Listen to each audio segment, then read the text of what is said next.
Hi, welcome. This is Dr. John DeMartini. This is one of the most amazing and inspiring shows that you can listen into. If you want to be on the edge of your seats, if you want to open up your heart, if you want to expand your mind, and you want to meet incredible people, stay tuned because you're just about to experience a transformative radio show that will change your life. And you're listening to the Dr. Pat Show that's coming up right next. Welcome to the Dr. Pat Show. Talk radio to thrive by. Powerful, inspiring, and coming to you live, bringing you stories of people like you and me, busting through and living life full out. Get ready to dare to wonder what your life would be like if you knew you could not fail.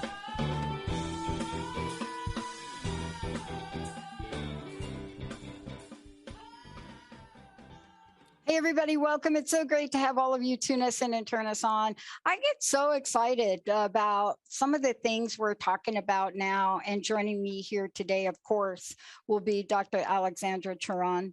That's how I say it, Chauran. Did I get that right? Close enough. Close enough. How do you say it? Chauran. Chauran. Right, because it's got an H. Dr. Alexandra Chauran. And the reason I get excited about this is because, you know, there are so many ways that I think I've learned about healing. And the only way I learned that is by being really sick, right? And I've talked about that. But before we get rolling, I want to say hi to Jacob and hi to Benny. Hello to both of you today. Hi, Pat. Hey, how's it going? Yeah, my producers, they're in the saddle. I love that. Just hope there's not a little burr in that saddle. No, I'm just joking. Well, we're on separate saddles. They're on separate. Absolutely clear about that. You're on the separate saddles, right? Takes a village. You know. And then Benny will be giving away copies of the book. And as I mentioned before, there's a modern guide. There's a modern guide that Dr. Alexandra has put together, and you're going to hear all about it. And as you hear all about it, you're going to hear, especially from me, is that when you are on a healing journey and you have tried just about every conventional thing possible, and they don't work, then you have like a little epiphany that says, wow, you're living in the Pacific Northwest, Bastyr University, so many people that are healers, Dr. Nushin Darvish, you got to love her, saved my life. And you start to think, maybe there are other ways. What have I got to lose? And then off you go. And when you do that, you find that there is so much you can learn. And this is what's kind of cool about this today. You're going to discover how healing begins in your hands. I love this because so much of what we do is with our hands. You know, so much of how we are in the world. Now, if you're me, you come from a family that our hands are going like all the time. Like it doesn't matter. Like you could be like watching TV and your hands are like going. You don't know what your hands are doing, but they're doing something, right? It's just kind of the way we grew up. But I commented about something the other day. I saw an interview with Michelle Pfeiffer on Jimmy Fallon. And I was so I couldn't even pay attention to what she was talking about because of what she was doing with her hands. And then I read Dr. Alexandra's book, and I thought, wait a minute, I think she was doing that, but she didn't know she was doing that, but maybe she did know she was doing that. Why did that look so awkward on TV, but was so natural for her? Why did she do that? Why was she constantly holding her hands together in what seemed awkward, but a very special touching way? I don't know. But I would venture to say that there must have been a comfort zone for her to do that. There must have been something about doing that. And if you all go back and watch that clip, you know exactly what I'm talking about. Because if you watch her, it seems awkward. And yet she was so committed to it. And there was something that she would do with her hands together and touching certain fingers on her hands. Now, so much so that I couldn't take my eyes off of them. I don't even know what she was talking about. All I remember is Jimmy Fallon playing a clip when she was Catwoman and showing her how to use the whip. but I have a funny feeling that's not why she was there. But what is it about this? What is it about how we strengthen our spirituality, how we learn to heal? How about all of that? Well, I'm so thrilled to have Dr. Alexandra joining me here today. Great to have you on the show. Thank you so much for joining me today. Thank you. It's great to be here, Dr. Pat. What do you make of my fascination with Michelle Pfeiffer's hands? Now, look, I've been a fan of her for a really long time. So for me to be that fixated on her hands in the entire time she's sitting there on Jimmy Fallon, I was just like, what is she doing with them? But would you agree that, with my assessment, that had to be something so comforting to her, right? I mean, I don't think it was random, to be honest with you. What do you think? Well, what it brought to mind for me was hypnosis. If anyone's listening has ever been to a hypnotist, often what a hypnotist will do is they'll have you go to a place in your life or a place in your mind where you felt comfortable, for example. And then the hypnotist might ask you to place your hands in a certain way. When I was undergoing cancer treatment, I worked really extensively with a hypnotherapist because I had a huge phobia of being put to sleep for surgery, and I had a lot of surgeries ahead of me. So what she told me to do was imagine my happy place, and she told me to really involve all the senses, and I thought about running along the seawall here in Vancouver, and I thought of the seagulls, and I thought of the boats knocking gently against the dock. And then she asked me to put my hands together, clasped one on top of the other, and rest it on my chest. And then later, when I was experiencing really nasty treatment side effects, such as extreme pain and nausea, I would clasp my hands together in that same way. And because of the hypnosis, the meditations that I had worked on, those feelings from running along the seawall, and of course, I was so sick, I couldn't run a step. Those feelings came rushing back as if I were there. And when you were saying this, of course, I haven't seen the clip, but I immediately thought of that healing journey that I went through and how your hands can unlock a key to a conscious state in your mind. It's really interesting because, I mean, first of all, Michelle Pfeiffer has always been a beauty, both on the outside and inside. If you hear about her, she's also fierce when it comes to acting. She is dang near perfectionist, right? But I had never seen her, and she's extremely shy. I mean, her history will tell you that. But I was so struck by the precision of her hands and movement. Let's tell everybody what this art and science is called. What is the healing or the acknowledgement of healing through the hands? What is that called for our audience so they know? Well, the terminology that I use in my book is mudras, and many listeners will probably recognize mudras that they've practiced in contexts like yoga or perhaps dance. Mudras are used in many contexts, and I think that they can definitely be used for hypnosis and in daily life. There's so many signs. Let's just talk a little bit pop culture if we could. We have now come to learn many different symbolisms in using hands, whether it's being on the islands of Hawaii or whether it's Spock in Star Trek. Okay, like you got to admit, he brought the whole hand symbol thing to the forefront, right?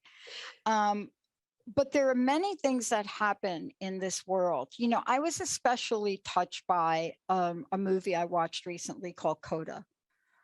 And I was struck by the movement of sign language.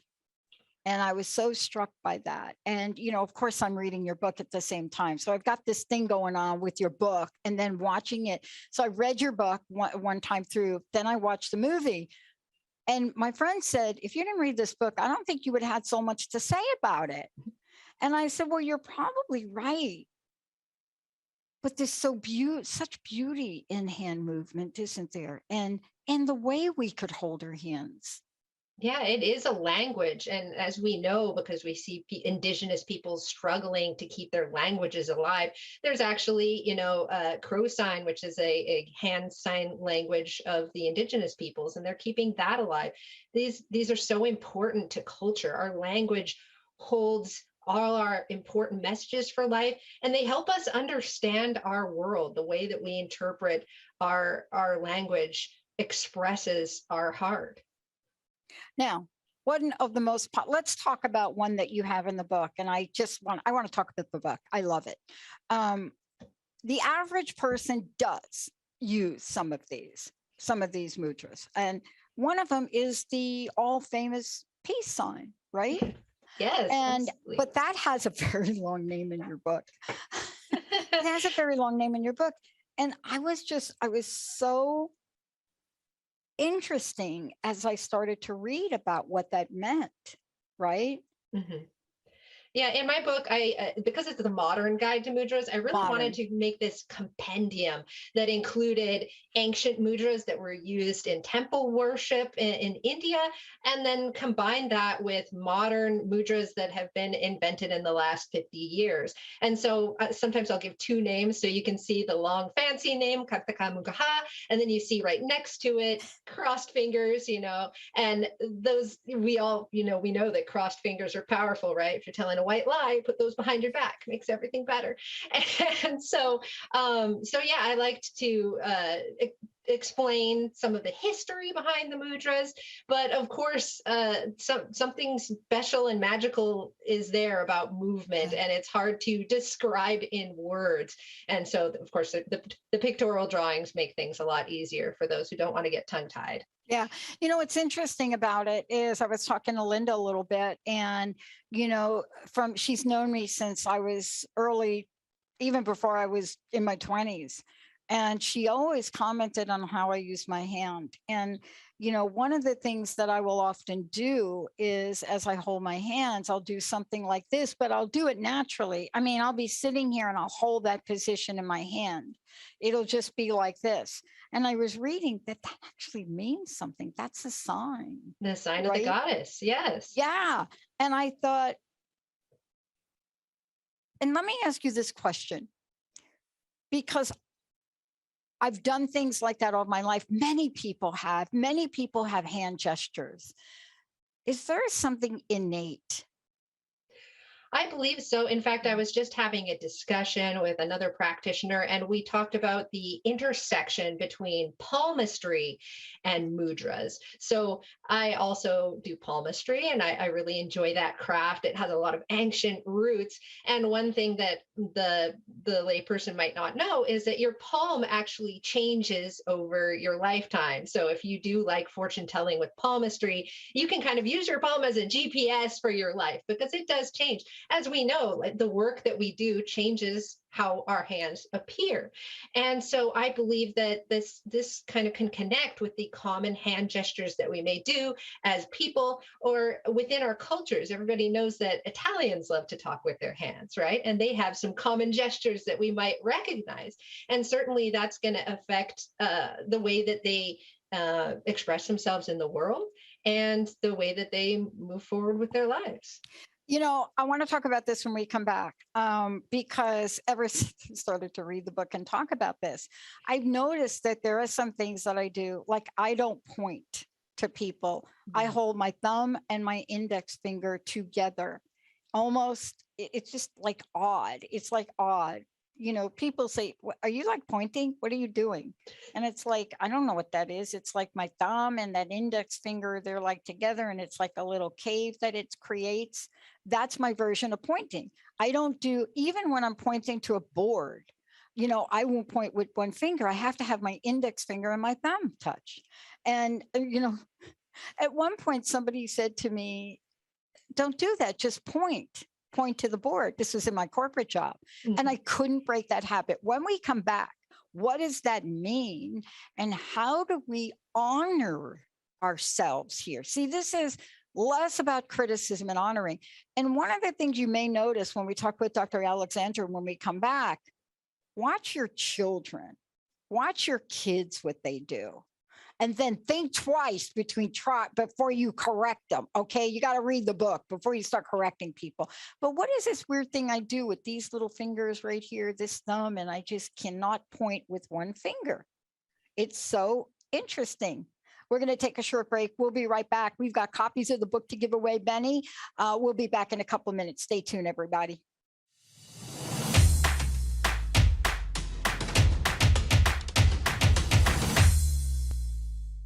Hey, everybody, welcome back. Yep, we got a copy of the Modern Guide to Mudras right here. Dr. Alexandra joining me. Hey, what's the best way for people to find out about you? Maybe you can give them your Facebook. Yes, I have a Facebook page at facebook.com/See Psychic. That's SEE Psychic. And you can find me right there or search for my name that you see on the front of my book. And definitely you can shoot me a message on there, although I'm kind of bad at Facebook. So don't be afraid if I don't get back to you for a couple days. Yeah, me either. Just saying. But you're the author of several books too. Yeah, I've written over 24 published books with Llewellyn. So I love to write. Yeah, I like the one. I like the getting through it one. Thank you. Did I get that right? Getting through it, reclaiming and Yes. building your life after adversity. Right? Yes, absolutely. That's one of, I think that's one of the most important books I've ever written, and It's a big I'm really one. proud of it. Yeah. Yeah. You should do like another edition because people need that like right now. Definitely. It was kind of weird timing because that one is actually a recent book. And of course, I completed it before the pandemic hit. But definitely, it's very relevant. That needs a reboot right now.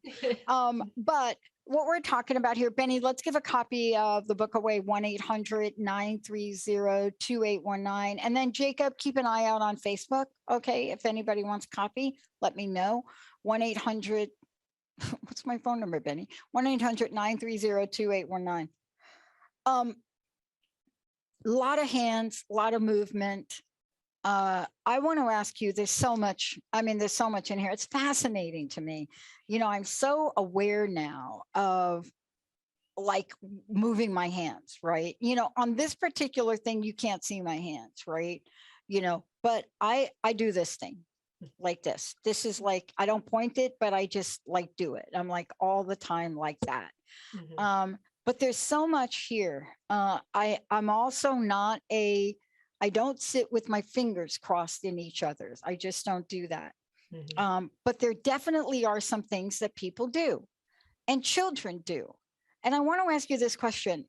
What have you learned in writing this book? What would you say? Wow, okay, we're in a modern time. We're seeing a lot of hand movements. We see it all the time. We see it in our pop culture. We see it in spiritual teachings. We see it. What would you say are your top 3 takeaways you want to share with us? Top 3 takeaways. Well, one you reminded me of when you were talking about how you don't point with just your pointer finger. I don't. And I think that in our culture, we point a lot. We even as small children are diagnosed with autism if they're not pointing by a certain age. But in so many cultures, it's considered very rude to point. And the reason behind this is because hexes and curses can be done with the pointed finger. The pointed finger, the fancy term is suchi, and it is the direction of energy. You can think of it like your magic wand, right? And so for this reason, pointing can be seen as a rude thing. So I think that you've got something there with your modified version of pointing, which may be less threatening, especially to people from cultures where cursing is rampant. Yes. I think that another really wonderful thing that is a good take-home point is that mudras don't have to be static. I think that a lot of people learned mudras or were exposed to mudras through yoga, where you hold a pose with your hand, and it's a little bit like a pressure point kind of situation where you're pressing fingers into your palm or into each other, and you're bringing your focus to those pressure points, which is great. It's a wonderful thing. But I was first exposed to mudras through classical traditional Indian dance. So those mudras are in motion. And I think that adding these hand gestures to your life intentionally and focusing your concentration on them, allowing them to allow your energy to flow where your attention goes, this can be such a valuable thing. And thirdly, I'd say that one of the most important things that I can speak to is that you don't have to get very complex with the mudras, but you need to be forgiving of yourself if your hands just don't work that way. Some of the mudras are actually pretty challenging, and like any yoga teacher will tell you, you have to listen to your body, and you can approximate your own version of the mudra. Like you found your own version of pointing, you can make your own version of any mudra. Some of them I had to practice for years before I was able to do them without my hands cramping up or without them looking funny. And I think that beginners should definitely be gentle with themselves as they explore this really important part of their body. And I do want to make an acknowledgement for those of you out there that may not know, this is National Autism Awareness Month. And this started April 1st and goes through April 30th. And I think it is really important for us to understand, you know, the degrees of autism, because you pointed out something very interesting that identifies a child or even an adult as being on the spectrum. And you're absolutely right about that not pointing thing. That became a thing. Yeah. I mean, and I understand that the reasoning behind it is, you know, what they're trying to assess is the child's ability to communicate through gesture, right?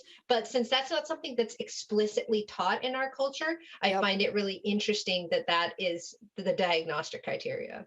I found it interesting too. I mean, what also becomes interesting is the total, you know, how we like to categorize people. And we've learned a lot about autism, and we've learned very little about autism. And I think when, you know, if you watch people that have come out and said and talked about being on the spectrum, that's the term. Elon Musk, you know, was one of those people.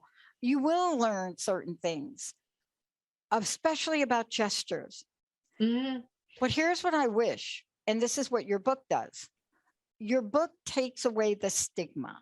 Mm-hmm. It takes away, I don't point, I'm going to do this till I probably die. I'm doing it now. Like I'm just like this, even when I point at a book.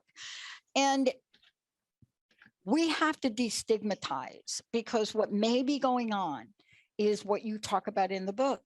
You know, we may be looking at something that is a prana mudra, right? And I'm looking at that one in the book in particular, because that's one of my favorites.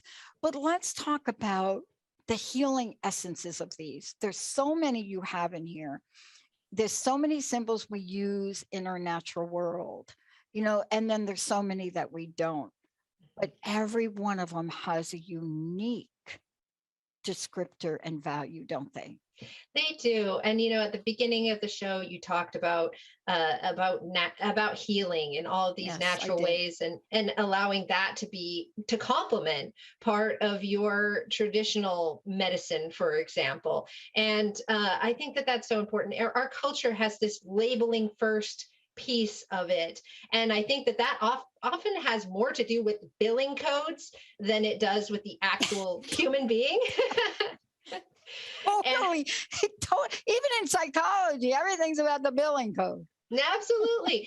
And, you know, when I was going through cancer treatment, I went through a wonderful hospital that integrated, you know, naturopathy and sound healing and art healing and physical therapy, all of these things kind of brought together. So I do believe that these complementary therapies are absolutely easy to enfold into a regular traditional medical treatment. You know, I went through the whole regular 9 yards with the chemo and surgery and everything.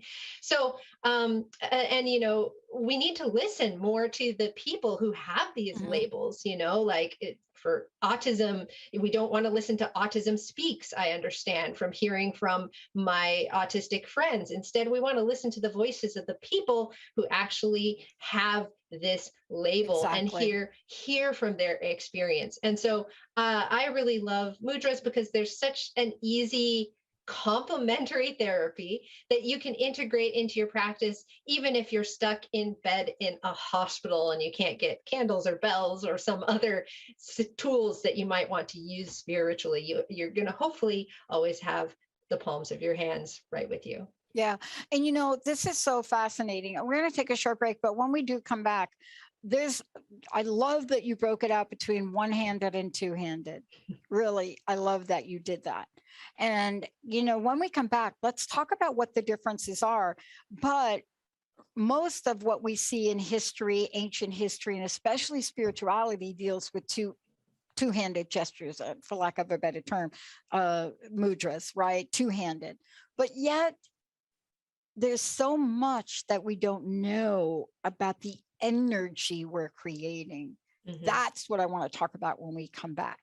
You know, I play a sport that there are a lot of sports that have fanaticism around how you hold your hands, right? Tennis isn't one of them, but table tennis is one. And it is a fanaticism around how you must hold your hand to show the ball. And what I find fascinating about that, some people can do it and some people cannot. But if you ever saw me play and the way I hold the ball before I serve, all of my friends say, you are totally weird. Nobody has a flat hand like that. That is ridiculous. Everybody cups the ball. Everybody's different. When we come back, we're going to hear why the nuances do count and how you can use what Dr. Alexandra has put in this fabulous book to heal, to understand the energy you bring in, to call on some ancient traditions and wisdom, and to really take another step towards a life that will capture the essence of your gesture. Stay tuned. We'll be right back.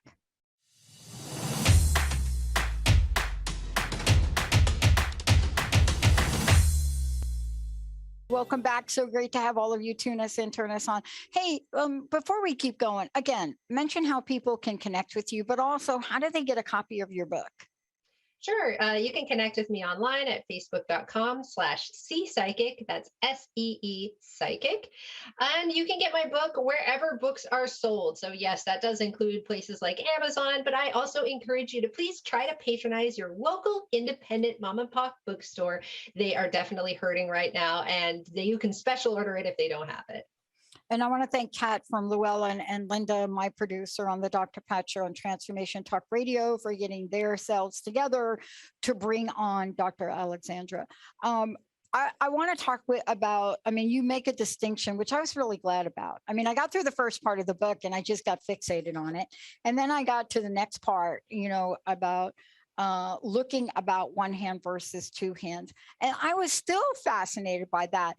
But I want to take a moment and talk about what's underneath this. Mm-hmm. And what I mean by that, look, I'm doing this again. You can't see me, but I'm talking with these two little fingers together like that. There is an energy in this. And we're so self-conscious about what we think and what people think about us. You know, our hands, the way we talk, the way we don't talk, how we walk, the way we don't walk.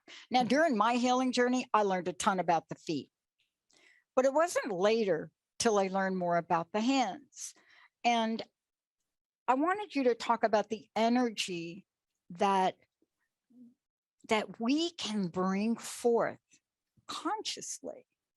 If we were to look at these, you know, how the hand gestures work, what they look at, what they can bring forward, because that's really the essence of your book. And not all hands are alike. One-handed, right? One-handed mudra is different than a two-handed. And I'm so glad you included that. Can you talk about the difference? Or maybe there isn't one, maybe they're just different types of energy. There definitely is a difference. And since I come from a traditional Indian dance background, I learned a dance called Bharatanatyam. And Bharatanatyam dance teaches the mudras, the classical mudras, almost like you're singing the ABCs and you perform each of the mudras as you go. And they start with the one-handed mudras, which you need to practice with each hand, right? It's just like if you practice exercises in the gym, you don't want to just exercise your right-hand side and get a big buff muscle over here and then your left-hand side is wimpy. Well, in Bharatanatyam dance, you learn the mudras, the one-handed mudras on both hands so that both hands are functional and are able to direct those energies. And just to speak a little bit more about those energies, I want to talk a little bit about dance. If you ever watch a dancer, they're never moving their whole body all at once, right? That would look like they're having a seizure. Usually they're moving just part of their body. Like they might wiggle their shoulders, and then they might bring that movement to a hand and move their hand around.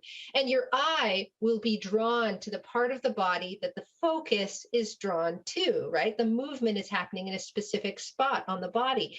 And that's where that phrase comes in, energy flows where attention goes. The dancer is consciously directing the viewer's attention by moving just a select part or parts of their body at a time. And likewise, they're directing their own attention. They're bringing that focus to that spot.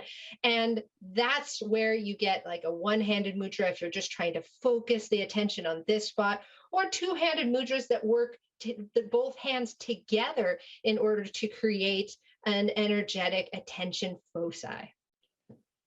And, when we're talking about this, we're talking about ways to help us. And let's just talk about let me just get back to this and talk about this as a modern guide. And there's a reason for understanding the modern guide. As you said, create balance and blessings, right? Create balance and blessings in the palm of our hand.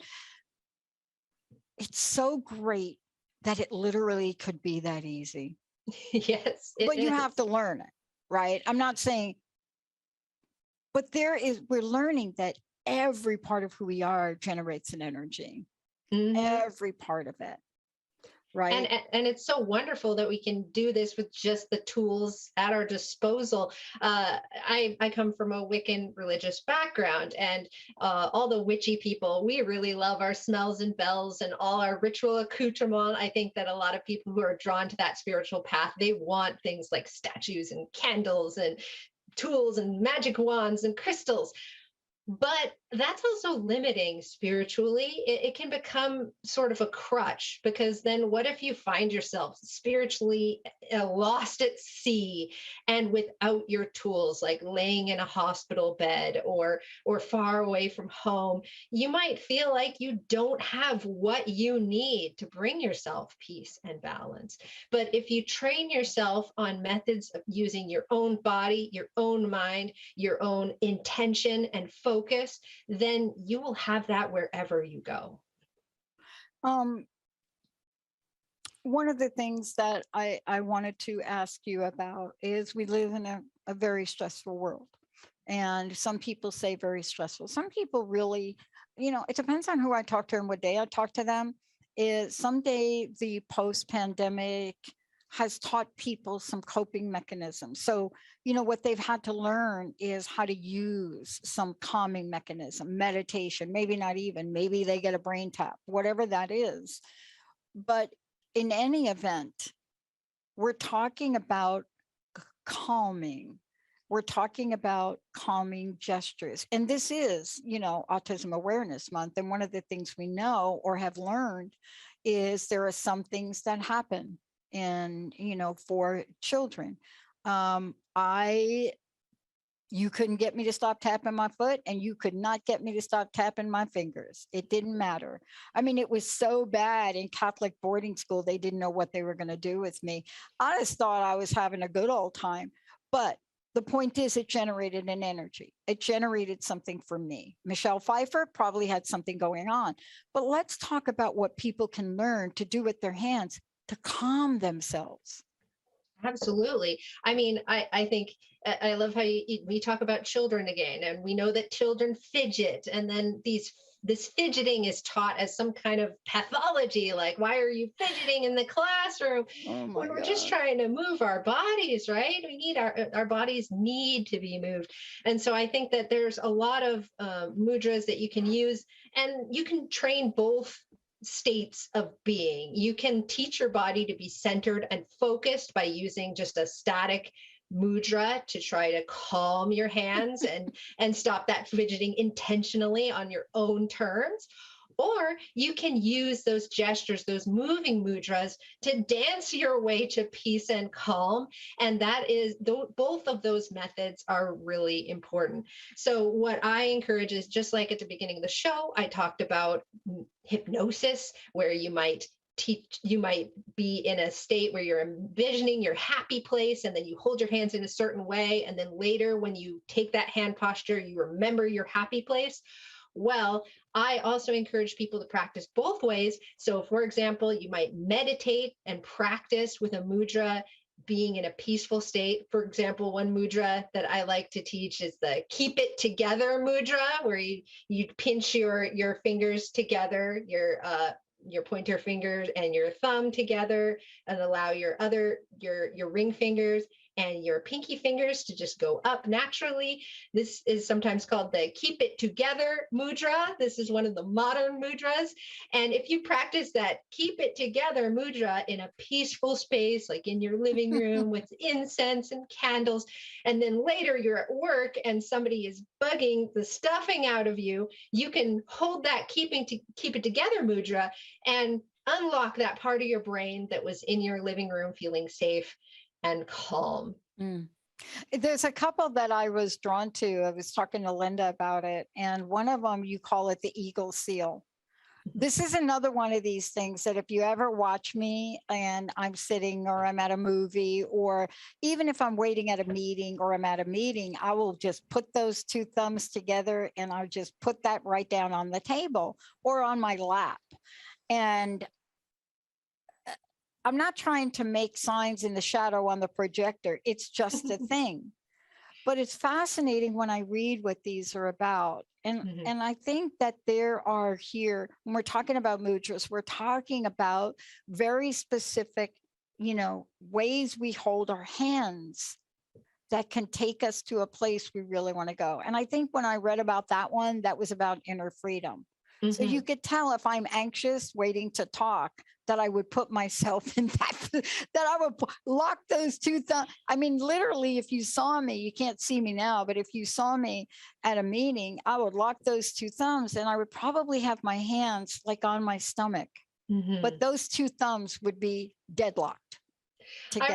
I really like how you're interpreting your subconscious hand movements like it's dream interpretation. That's really beautiful. Well, I don't know if that's true or not. I mean, because when I read about it, I'm like, oh, okay, yeah, Vishnu, totally get it. And so I became more mindful now. So every time I'm in a position with my hands or something, I'm thinking, what is that? What is inside of that? Yeah. And that's why I ask you the question about innate, because I do think some of these are here, but more importantly, I think that we have to find alternative ways of being now. Yeah, I really love that. For those of you who are just listening to auditory version of this, she's talking about like if you were to project your hands, like look like a flying bird as a shadow on the wall, you would link your thumbs together and then wiggle your fingers like it's a beautiful bird. And This is done in dance too. Exactly. It's a freedom gesture. And I really like that you're interpreting that. You're saying, oh, my hands are naturally going here. That means that I need to find some way to feel free, because right now I might not feel so free. And just like in dream interpretation, if I have a dream that my teeth are falling out, I know that means I don't feel like I'm in control in my life. And so rather than just saying, that's interesting, oh well, I often take action when I have that dream and try to find more areas of my life where I can feel in control. And so I really like that you're using your hands as this tool that you can interpret. That's beautiful. Well, because I've used my hands so often growing up. I mean, honestly, I got in serious trouble in Catholic boarding school in my Catholic upbringing, because one of the mudras you have in the book, where it's almost like a prayer. It's almost like you're doing this, but you're not. Well, I'm not, because I take my index fingers and I would roll them over. I would not have them like that. So what I would do is my version of rolling the index fingers over, and that would be Sister Michael Anthony would be like, no. And I mean, I tried for years to break that. But see, this is what I think we have to really stop doing. Yeah, definitely. And all of these these mudras are things that people use for empowerment.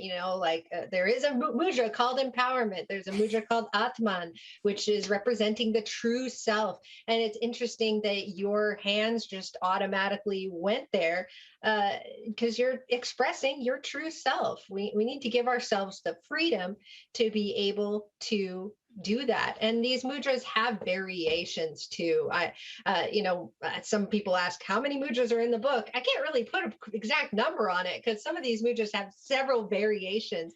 And so if you find yourself not doing something perfectly because your body wants to do something differently, well, that just might be a variation of a common mudra. Yeah. Let's talk about, I know we've got a few minutes left, but one of the things I was really struck by here was there's a part of the book that talks about modern mudra mistakes to avoid. Can we talk about those for a minute? Because I think it's important to understand why we call them that and, what this means in reference to looking at these, right? You say this in the beginning of the book and then you say it throughout the book to be mindful of the concept and the cultural appreciation. And it's so good, and part of this is to really learn this. Because I think like anything that I've learned in healing modalities, if you're off a quarter of an inch, it really means something else. Yeah. Think about it. Foot therapy, if you're off a quarter of an inch, you're not really healing your stomach. You're doing something to your nose. Right. But there's also a mindfulness involved in this, isn't there? Definitely. And I can speak to this as well. I used to compete in karate, for example, and there's many variations on karate. There's very, very austere dojos that will teach a certain method of karate. And then there's these other sort of McDojos, as they are called, which just kind of do a lot of cultural appropriation. They're just trying to make a quick buck with some kickboxing by calling it karate. And so the idea is that a true master can deviate from the craft that they're doing, but that's because they've mastered all of the essential base movements that are required for their art. And so I think part of paying homage to a cultural practice is giving it your all to really learn the way that you are supposed to be taught, the way that the teachers and the gurus would intend for you to honor this material. It's kind of like if you were going to create a fusion between belly dance and flamenco, well, you'd better be really good at both belly dance and flamenco before you try to fuse them together. And so, yeah, I think there's a lot of intention behind cultural appropriation. You don't want to make mudras into some kind of pretend game or something to impress somebody else. Yeah. Part of this is really honoring this craft and the teachers that have passed this down for thousands of years. I think that's so important what you just said. But also, the other half of the book is beautifully done to say, now that I've showed you all this, now let's talk about meditating with mudras. Let's talk about, spiritual practice. I love that you did that. Because, you really have not left much out in terms of, the practices that are involved with the kinds of changes we want to make, whether it's spiritual, whether you're looking at, or even now in the book, you've included ritual. I love ritual, right? Yeah. But, there are ways that you guide us through and walk us through ways to do this that pretty much help us, as I like to say, transmute energy, create a shift, whatever that shift is, whatever people want to bring into their lives. How important was that for you to do that in the book? It was so important to me because, as I keep mentioning, I think that all this bells and whistles of ritual, our brains are designed to love ritual. And I think the more bells and whistles you add to ritual, the more fun it is, but also the more limiting to the context in which you can perform ritual. And I think that education, the whole point of education, the whole reason I write books is to set people free. And so I think that using your hands, what you have on hand, so to speak, if people forgive the pun, for making ritual in your daily life that's going to be something that you're more likely to do to bring something good into your life. Just like a physical trainer might say that the best exercises are the ones you're actually going to do. Well, I think that the best spiritual exercises are the ones you're actually going to do. And so this book and these mudras remove barriers and set you free to do what you need to do. Mhm. And one of the things I want to get back to is really an acknowledgement and just the way you've honored this, because there are so many people that very naturally, have these mudras as a way of their life. And like I said, I don't know if it's innate, I don't know if it's past life, I don't know what it is. But so much of this has been criticized. And those of us that have grown up being corrected for rocking. I'm a rocker. I rock to this day. I mean, if you went through the checklist, you could see why that doctor said what he said. But everything from tapping to clapping to, but use of the hand, snapping fingers, right? Mm-hmm. Even I have to have I have multiple rocking chairs in my house, right? It's just the craziest thing, and people are like, what's wrong with you? Well, there's nothing wrong, and there's nothing wrong with people when you see them hold their hands in a certain gesture. But I am going to be curious when you look at the Michelle Pfeiffer clip. You're going to have to email me and tell me what you see in that. But I was awesome. fascinated by it. I wasn't critical. And I think that's one of the most important things for us to look at here. What you brought forth in this book allows people to have an opening to explore something that is really powerful, isn't it? Yeah, you got to start where you are in anything. Yeah. And to be at that place where you enter an honoring space, right? Thank you for today. Again, how do people get a copy of the book? Tell us how they find out about you. And I'd love to know your personal message, what you'd like to leave us with today. Thank you. Yes, you can find me at facebook.com/see-psychic. That's SEE psychic. You can find my book wherever books are sold, like llewellyn.com, my publisher's book site. But I'd also encourage you to visit your local independent bookstore and support them. They're hurting during the pandemic. And I just want to leave by honoring my teacher, my guru, Subhashini. She taught me, she is the leader of From Within Academy, which is an amazing Bharatanatyam dance school that has locations both in the US, in India, and all over the world. Thank you so much for bringing me on today. And thank you for bringing a book together that everybody can understand. A lot of times books like this are written for a certain level or degree of people, but this is a book for everybody, and you've written it that way. And so, this is a book that you can pick it up. You don't need to know anything about this and pick it up and begin to use it right away.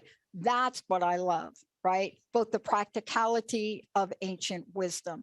Thank you so much, Dr. Alexandra, for everything. Thank you.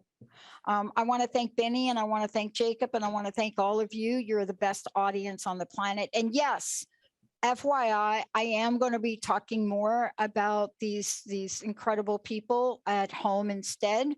We're actually going to do a show. A couple of you as listeners wanted us to do a show and bring them on. We'll be doing that.